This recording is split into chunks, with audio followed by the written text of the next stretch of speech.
Hello, everyone. This is Chantal, the president of the Land of Brand, and you have reached the LOBoratory, which is the Land of Brand Laboratory. We meet every second and fourth Wednesday of the month, and we talk about different topics in building your brand, specifically experiments, because I believe that you cannot grow your business without trying new things, reflecting and adjusting and seeing what works for you. And what works for you is going to be different than what works for somebody else. So in these webinars, I share with you my ideas, what's working for my clients and trends that I'm seeing in the industry, and ideas for you to fuel your experiments. And sometimes I'll give you a very step-by-step formula to try and implement in your business and see how it works for you. So today we're talking about kind of a touchy subject, which is the fake authority trap.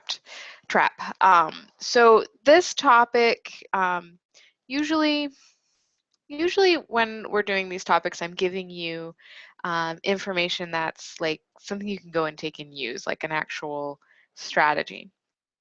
This one is going to fall almost into the category of it's a little bit of a rant. And it's something that I've been seeing in the industry for a while, something that I have fallen for in the past, especially when I first started my business. And it's something that just irks me. And I think it's time that I say something about it. So this topic is not to offend anyone. If you are listening and you realize that you may have done some of these things, don't feel bad. We're going to talk about that at the end.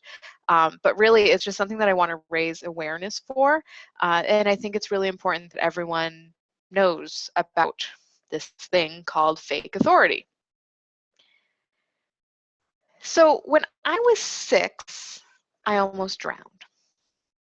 I was at a friend's house, and we were playing by their pond, and my friend's mother asked me, "Can you swim?"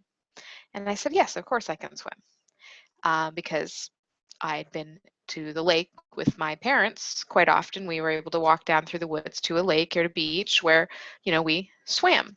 So I, was all like really confident saying, "Yeah, of course I can swim. No, I don't need a life jacket. I'm fine. I know exactly what I'm doing."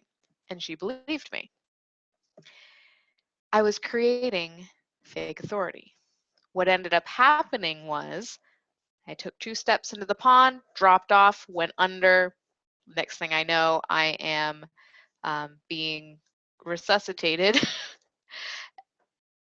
in their house. So all of this happened because I told them that I could do something that I had never actually done before, or I had kind of done, but in a different context. I had been swimming before, but that was only where I could touch. I didn't realize that what I was getting myself into was something that was over my head. So I created fake authority around myself, and I ended up putting myself in danger and scaring the daylights out of everyone around me. And we do this in our business too. So what is fake authority? Fake authority is when you make a claim that sounds like a much greater accomplishment than it actually is. So you're building your authority by making these claims of doing things that, aren't really true. And I'm going to get more specific into what that means. But first let's talk about authority, like fake authority versus real authority. Both of them will position you as an expert in your industry. Both of them will make you feel more confident as you put yourself out there, because when you have authority and credibility that people can see, it makes you feel more confident in claiming your expertise. And both of them will help you get more of that thing because you've done it before. For instance, you might get more speaking engagements, or you might be able to land more JV partners, or whatever the authority is that you're claiming. You can usually get more of that when you're demonstrating that you've already done it before. And again, this can happen whether it's fake authority or real authority. So it might sound like they're kind of equal. except fake authority isn't real. And what happens is when somebody asks you deeper questions and uncovers that this isn't a real thing, your credibility is going to suffer twice as much as if you hadn't made that claim in the first place. And you know it's not real. So you're actually not as confident. You're afraid that people are going to ask you deeper questions, or, deep down you know that this isn't right.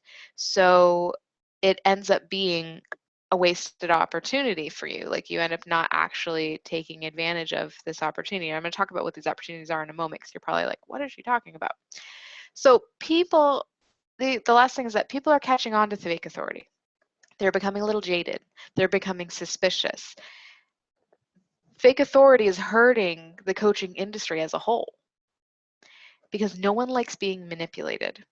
So what happens is now is someone may make a claim and the immediate thought is, oh, but is that really real, or did they buy that? So no one likes being manipulated. So even though having fake authority can get you all of the same things as real authority, potentially, depending on the opportunity, it's kind of like just taking a shortcut isn't always the right way. Actually, it generally is not. Doing the work is the right way. So when you're taking a shortcut and kind of buying yourself into something, there's a trade-off there, just as there is with anything. So here's some examples of fake authority. Buying speaking engagements at well-known venues just to be able to say you spoke there. For example, I was at a conference last year, about a year and a half ago. I was at a conference and there was this very well-known leader in the coaching industry there, and he was putting together this conference at Harvard, which isn't actually too far from me.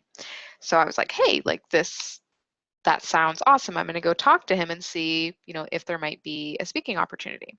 And he said that the conference was actually so that I could say that I spoke at Harvard. And it was, it was a very significant investment. It was not small potatoes. It was a significant investment, and it was to build credibility. I was actually only going to be on the stage for like 5 minutes, along with 50 to 100 other people over the course of a day or two, basically doing 5-minute TED Talks. But I was going to be able to say and put on my credentials that I spoke for Harvard. And that was when I pumped the brakes. I was like, whoa, whoa, whoa, whoa, wait a second. And he was selling, what that could do for me as a speaker and how that would help my credibility and how, I was going to be able to get in front of all of these people that were going to be potential clients for me, because there was a lot of coaches participating in this event.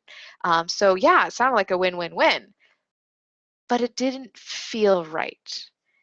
Buying into a space where I'm only on stage for 5 minutes so that I can say that I spoke for Harvard that's fake authority. It's not real. And so then, I start getting skeptic of looking at other people's credentials, what they say they've done. Another example of fake authority that kind of goes in this line is I remember being at an event, and someone during one of the breaks got up on the stage and just wanted someone to videotape him next to the leader of the event speaking, and he was just talking gibberish, but the video was basically B-roll to show him on stage speaking with this other speaker so that he could start putting that in his advertising materials. And all of us kind of looked at each other like, really? You're not actually speaking on stage with him. You were not hired to speak at this event. So it's just, people are creating these smoke and mirrors, this fake authority, and it hurts all of us as a whole. Another big one is buying into co-authored books with big names, even though you don't know them personally. And this one, this one hits very close to home because I definitely did this when I was starting out. It was actually probably one of the first real big investments in my business. I was part of a co-authored book. I forget who was.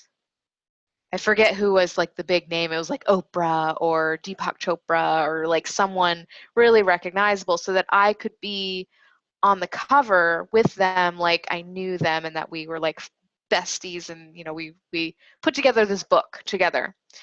And bonus, this book's going to be an Amazon bestseller, so now I can say I'm an Amazon bestseller, when really I had zero to do with promoting the book, zero to do with the book, the overall content of the book. It was basically just a compilation of articles. And they sold me on, I'm going to get 150 books, and if I sell them, I'm going to make my investment back. I sold not one of those books. But at the time, it sounded like this amazing opportunity. Like, yeah, now I can say, that I was featured in a book alongside this big author. I can put Amazon bestseller in my credentials. And they were just selling all the awesome things that was going to do for me. We were going to do a virtual book tour. I actually ended up organizing the virtual book tour, putting together the telesummit and everything to promote this. And really got nothing out of it. And now looking back on it, I just realized what was wrong with that. I was trying to buy authority, and it never meant, I knew that I was buying into it, so it never meant as much to me as it would have if I had really written a book and done it on my own. Or if I knew that person, had them write the foreword, and were featured alongside them. It's like, when I'm saying that person, I mean the thought leader. And I see these offers all the time. So I know that this is something that might hit home for some of you. And again, this is not a judgment. It's just I want you to be aware of why these opportunities may not be as fantastic as they sound. I want to protect you, basically. Another one is this one I saw recently. This was actually the one that triggered me wanting to share this with you. I've been kind of sitting on this topic for a couple months because I was actually afraid to kind of put it out there, because I don't want to hurt anyone's feelings. But again, I think that it needs to be said. Very well-known person in the coaching space was selling slots to be interviewed by, like, I'm not even going to say who it is. You guys may have seen this offer. But like super guru, bestseller, everyone wants to be him, work with him, etc. Like, everyone's heard of this person, coach. And he was selling time to be interviewed by this person, which was going to be recorded, so that you could say that this person, like, you were the expert that this guy had to interview. And I was just like, are you serious? And it was, again, a significant investment. It's so fake. This guy doesn't have any idea who you are. And to purchase time to basically create a recording that is staged, and so that you can put that out there, it just felt so wrong to me. And just, the way, the marketing and the hype around it, that what a big opportunity this was and how much it cost, it caused me physical pain knowing how much coaches are spending to create this fake authority, when they could have real authority for free. And it was going to mean more to them, it was going to do more for their career, and was ultimately going to have a much bigger impact on their business. And then, so the last but not least is paying to be an Amazon bestseller sometimes. So as you guys know, being a bestseller has always been kind of like the holy grail of being an expert. And now it's becoming, there's an increasing gap between being a Wall Street Journal or a New York Times bestselling author and an Amazon bestselling author. Because becoming an Amazon bestselling author is not that difficult. People have found ways to game the system, ninja tricks to get a book up to the Amazon bestsellers. So just having that next to your name doesn't mean as much as it used to. And this is like borderline, it's not really fake authority because you did write the book, you are an Amazon best-selling author. So this is real to a point. But again, like if they're finding a really obscure category that doesn't really have any competition in it, or they're buying lists of people to purchase the book, like they're gaming the system, then it is fake. So just be aware of that and make sure that whatever it is that you're purchasing and the reasons that you're doing it is in integrity with the image that you want to create. Because all of these things affect your brand, and these salespeople will tell you that it's going to affect your brand in a great way. Like you're going to have more credibility, more authority, more opportunities. You're going to be positioned as an expert, and your eyes light up and you get so excited about how that's going to feel. But they're salespeople, and they're very, very good at this. And then after you've made the purchase, and I had this experience, and I've talked to some other people that have had similar experiences, after that high is gone and you've actually you've actually completed it, you end up not using the material because you realize that this isn't really real, and you start to feel inauthentic putting it out there. And now you've basically made this big investment and you don't feel right about it, so you're not going to use it, aka I just wasted a lot of money. So I want to, again, this is to protect you. It's not a judgment if you've done any of this, or no, I'm not poo-pooing on your business or anything like that. So the red flag here, so that if an opportunity is legit or not, is the paying. That's the red flag. So authority is not something you can buy. Authority is something that you build over time by demonstrating that you are an authority, by building your brand, by being consistent, by showing up and sharing your expertise. These packages that these people are selling are rarely as impactful on your business as they are made out to be. Unless you're like a super stellar marketer and you're really going to like leverage this audio recording you're getting, or you're really going to leverage that book that you're writing, et cetera, et cetera. And chances are, if you're that level of marketing, you probably don't need this kind of thing because you've already built enough authority. So they're rarely as impactful on your business as they're made out to be, and the feeling of inauthenticity, if that's a word, is usually not worth it.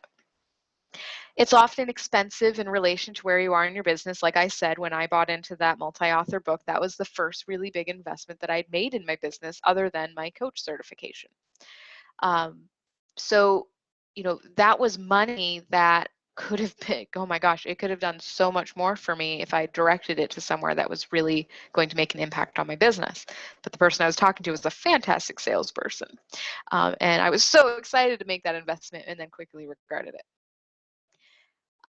The other thing that this does is, because you're paying, it's taking your time to create the content or whatever it is, and your financial resources away from where it could be doing much more good. Like I just said, when I fell for the authority trap myself, that money and that time that I spent putting together that telesummit for the launch, writing the chapter, all of the rounds of edits, all of that work that I did that really amounted to nothing, I could have done a lot more for my business and grown real authority in that amount of time and with that money.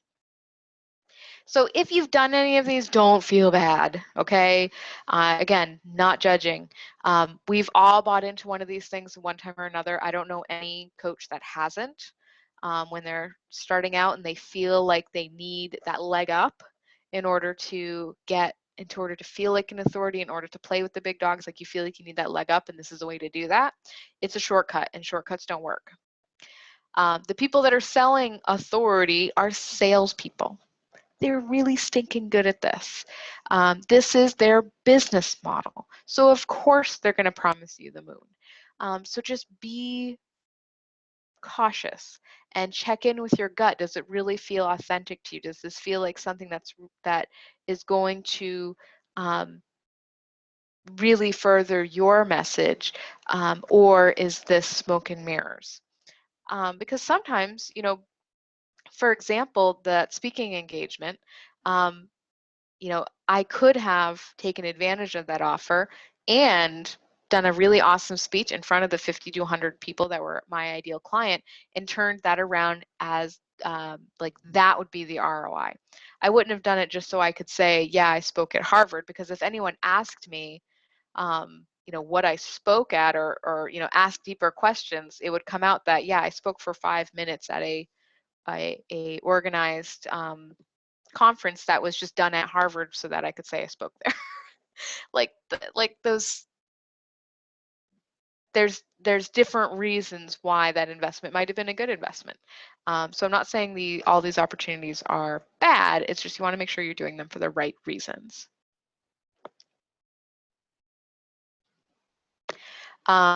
Gigi asked a question which I will get to at the end. I'm almost done. So I have another screen over here. That's why I'm looking away from you.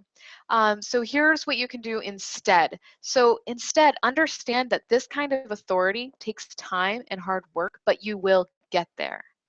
There are no shortcuts in building your business. That's like, you know, there's no really get rich quick. It doesn't have to be hard, but it does take hard work, if that makes sense. Like building your business and creating authority can be done with ease, but it's going to take time and effort to do. And it's so worth it when you do. Set your sights on what you want. If you want to speak at Harvard, put that on your vision board. Make a plan. How can you do that? What else is going on that you could potentially speak at? Who could you talk to? Who could you meet and build a relationship that will put you on in front of people at Harvard? Set your sights on what you want and then work the plan. So decide what you believe you need to build authority. What will add to your credibility? What will build your brand image? And then work that plan and make it happen. Because you are completely capable. Everyone is completely capable of doing this because you are an expert. You started this business because you know what you're doing. You're amazing at what you do. And this is just one piece of the puzzle, the marketing piece of getting your name out there and showing up as an authority so that people can see how amazing you are. It's doable. Turn that time and resources that you would be putting into these types of fake authority packages into creating real authority. So for example, the time that it takes you to write that article and do the editing and do that telesummit that I was talking about, I could have done my own telesummit and reached out to experts, got to know them, built real relationships that would help, you know, me be rubbing elbows with, you know, people that already have authority so that I can kind of piggyback on, you know, basically sharing the stage with them, literally. That time, if I could have spent that time building those real relationships and really showing up as a true authority, a true collaborator with these big names.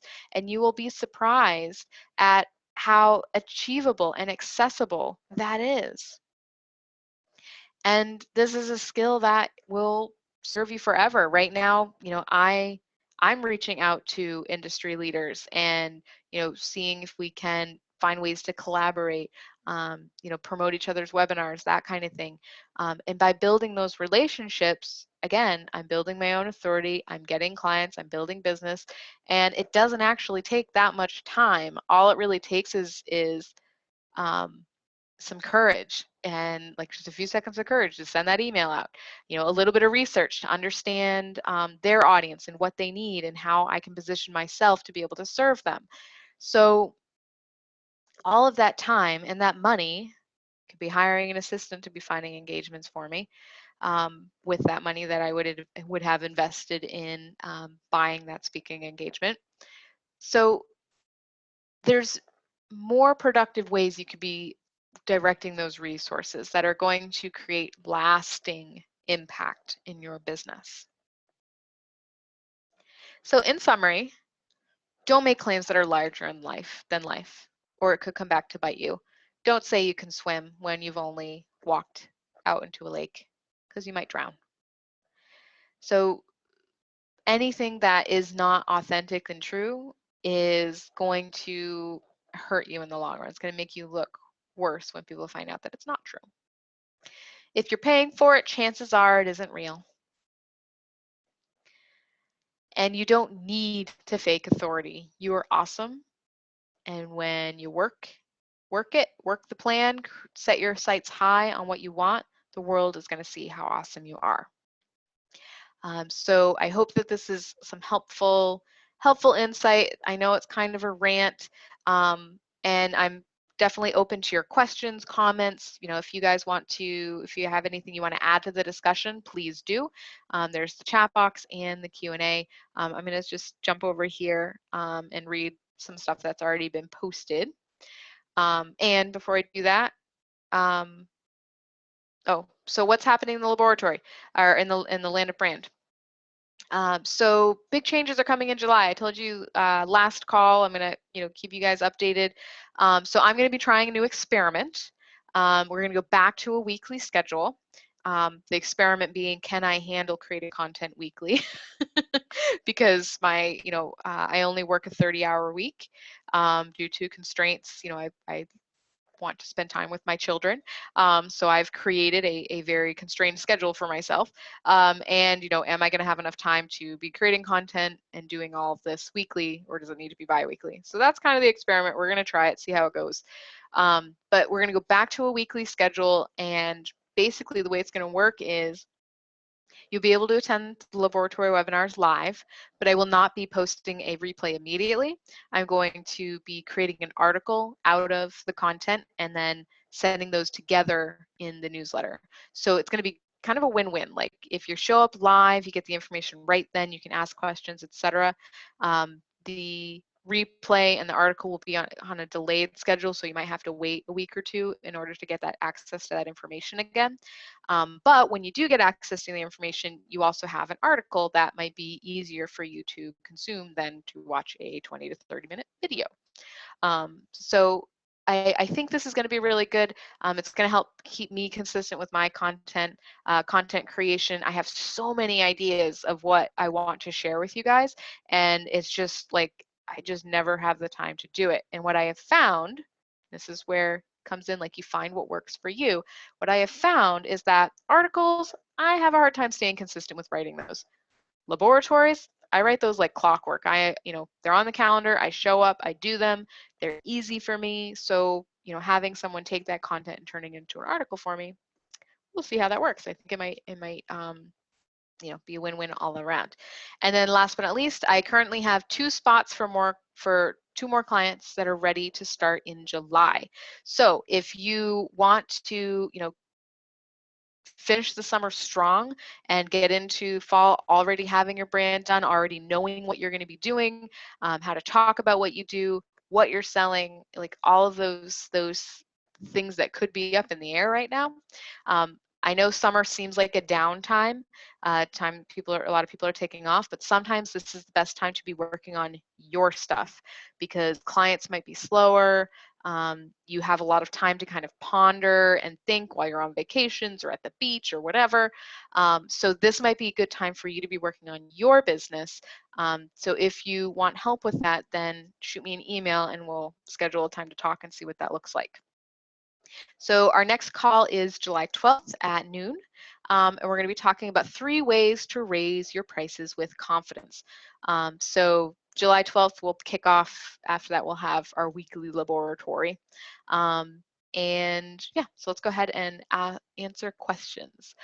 So Gigi says, hi, Holly, thanks for sharing. Given what you've said, what advice would you give somebody who's been told to act as if or fake it until you make it? So this is advice that you hear pretty often. And I definitely am a proponent of act as if to a point. So we come to our businesses with a lot of preconceived ideas, habits, patterns of how we show up in the world. Our businesses usually require us to show up a little bit differently. You might, when I started my business, and still, I'm very, very shy. I'm an extreme introvert, borderline antisocial. You guys are like hearing the dirt on me here. But in my business, I was forced to act as if none of that is true. Though I do share it, like I just did, that I am an introvert, that I am shy, you guys probably don't get that from me when I'm delivering these kinds of webinars. That took practice. I used to be terrible on video. I used to be totally awkward on webinars.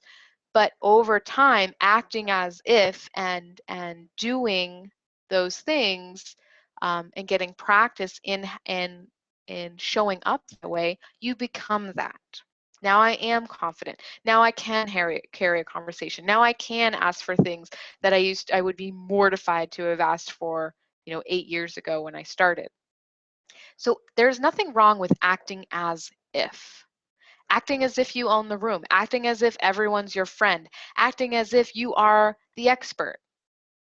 As long as those things are true to you, they're authentic.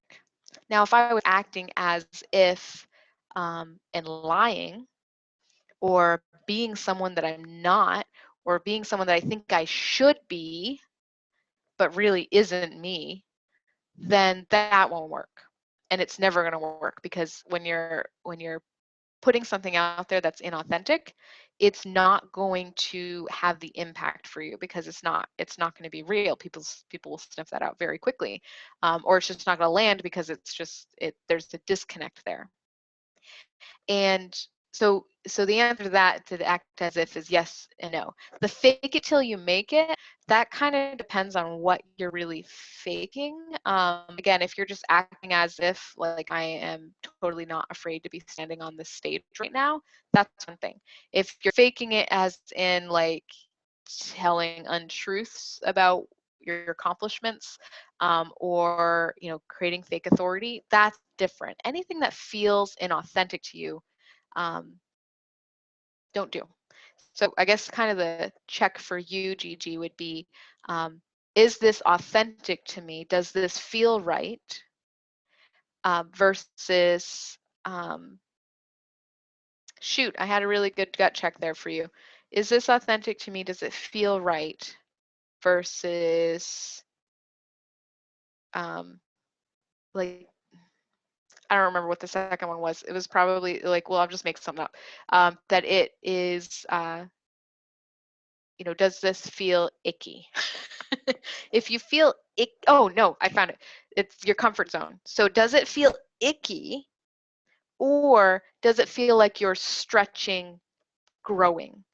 There's two different feelings there. So it's like icky, inauthentic, or stretching and growing. Because the act as if and the fake it till you make it sometimes is more like you needing to step out of your comfort zone and kind of stretch a little bit further and grow as a person and a business owner.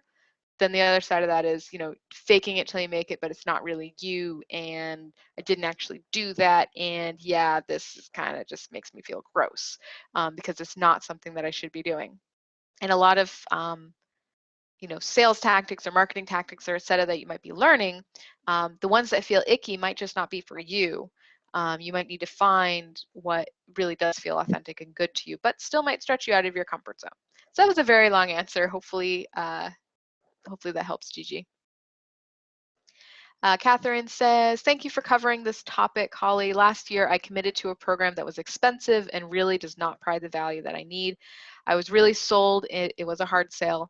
It is a bit different than this topic. However, I need to know the landmines that are out there.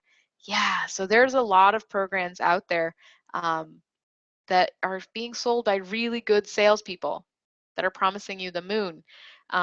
And they don't end up living up to expectations. So that is a good example. And again, it's like causes me physical pain when I see this happening. and it's like one of those things where like I see it happening, but there's not really anything I can do about it. I can't reach out and say, don't do that, because you know, that's just not my place. But I can share my thoughts and my opinions on this platform where it is my space and you guys are choosing to be here. So Anne says, excellent topic, Holly. I have had many clients who have done the book writing programs you refer to and have gotten stuck with a basement of books that are not sold. Yeah, I ditched my 150 books on my my old job. Basically, I left all the books in their closet when I left. So they have 150 books about how to be a mompreneur, and it has my name on it. So so yeah, Anne says nice. Yeah. All right, so thank you all for being here. I hope that Catherine says, this is sickening. I appreciate you telling us even experienced people make these mistakes. Yeah. Jessamina says, how can you speak to the highest level of audience while staying in integrity? How can you speak to the highest level of audience while staying in integrity? Jessamina, can you expand on what you mean by that? Do you mean, how do you speak to an audience that is further along than you and say you can help them while staying in integrity, or is it something else?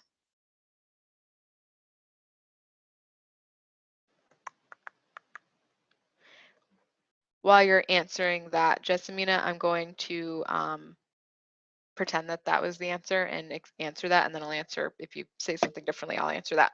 So how do you speak to an audience that is higher, maybe further along than you, while staying in integrity? Like, how can you say that you can help them or whatnot when you may not have done that before?